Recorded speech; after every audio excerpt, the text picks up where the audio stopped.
Early last month, a group of VIPs touched down at a remote airport in the far east of the Congo.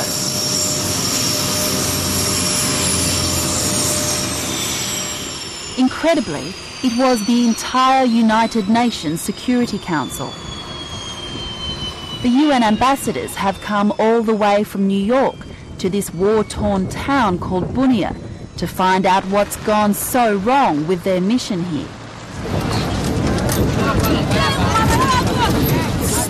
On their drive from the airport, the ambassadors glimpse a town of displaced people, a town that's been shot up and looted and is littered with freshly dug graves.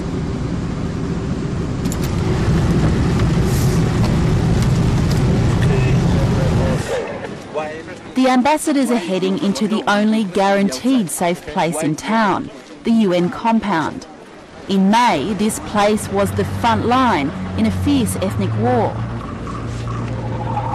Outside on the streets, hundreds died in fighting and ethnic cleansing.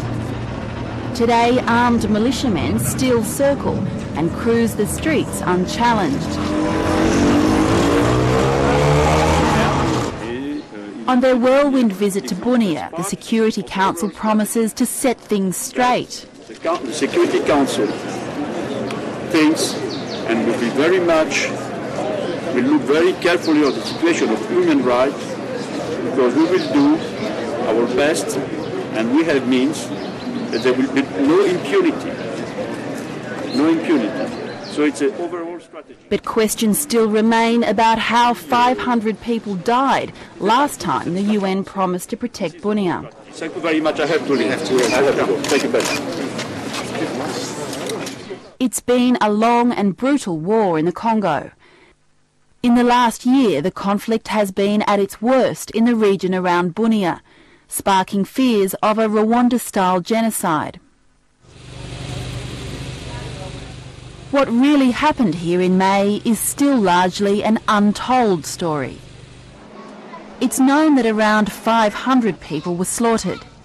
Thousands more were forced to flee their homes and come here to a makeshift camp behind the UN compound. But how did this happen with a contingent of UN peacekeepers in town? Samson Mulugeta was there. Thousands of people were clamoring right in front of the UN compound, and it was a madhouse. And shots were coming from all over, and people had no idea where it was coming from. So it was Samson Mulugeta writes for an American paper called Newsday.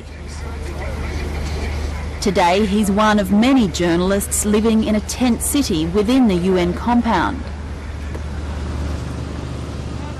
The world's media is certainly watching Bunia now. But for a critical period in early May, he was the only one here. If you were a few feet away from the UN compound, you were on your own. The militia could drag you and shoot you or hack you with a machete. The UN was not going to come to your rescue.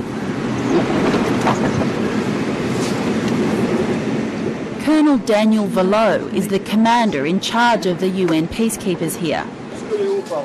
He's French, but his peacekeeping troops are Uruguayan. The slaughter in May happened under his watch. So how able were you to protect civilians in Bunia? In this period, it wasn't possible. The only people we could protect were the people here and the people near the airport.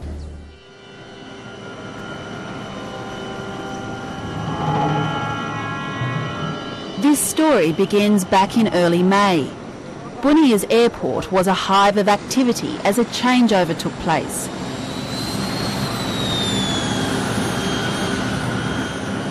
The army from neighbouring Uganda was the occupying power in Bunia, but at the insistence of the UN they were leaving. Under a UN-sponsored peace process, the Ugandans were being replaced by peacekeepers. The problem was that by early May the UN only had 400 peacekeepers on the ground. They were replacing nearly 7,000 Ugandan soldiers. This disparity worried Colonel Vallot. So I take over all the position, some of the position they had. But where they have 200 people, I put 30 people. It was a bit different. On the 6th of May, the final plane load of Ugandan troops flew out. That same day, journalist Samson Mulugeta flew in. He remembers well a chilling conversation with the departing Ugandan Brigadier General. He pointed out to me that he predicted a bloodbath. He said, "We are the people keeping the peace here. We are the authority. We have been pressed by the United Nations Security Council to leave as soon as possible, and we're pulling out. But when we pull out, there's nobody who's going to be protecting the people, the residents of this town." And he said there's going to be a bloodbath, and the UN does not have adequate people on the ground to prevent that. And then he got on that airplane and left. At that point,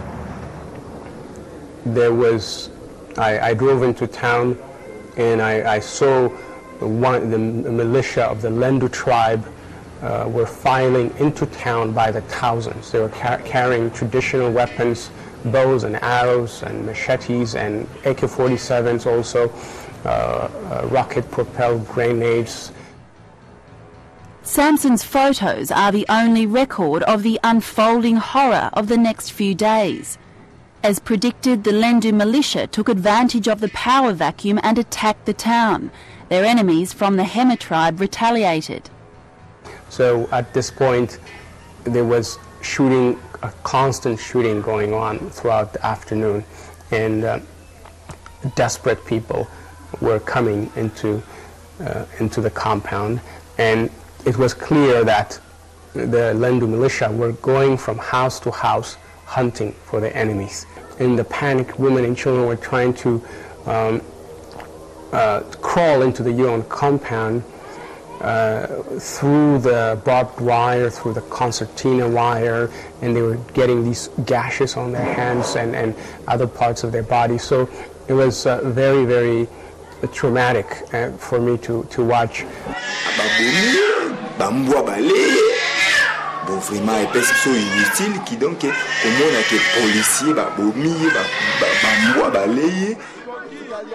Mandeki used to be a local policeman.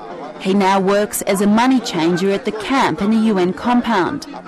He took off his uniform when local police became targets of the slaughter, and he thought he too would die. Comme exemple JPI Kong, un policier, baboni, bamba bakote binanda, babengi, libanda batuni ozali colonie, batuni alobina na za jambo na za policier direct baboni.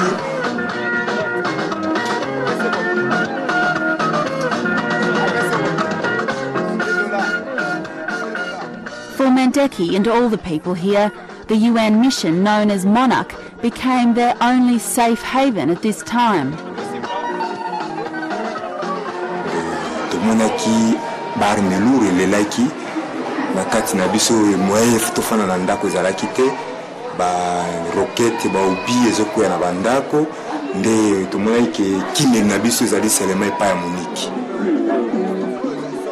Within days of the outbreak of violence, thousands of people were sheltering in the grounds of the UN compound. There were few peacekeepers here to protect them. The number of them at the UN compound, where thousands of civilians were taking refuge, were a couple of dozen. And they took full battle position inside the building. They were looking out the window, keeping their heads down, and it appeared that they were also very traumatized. They didn't know what to do. What was happening outside was truly terrifying.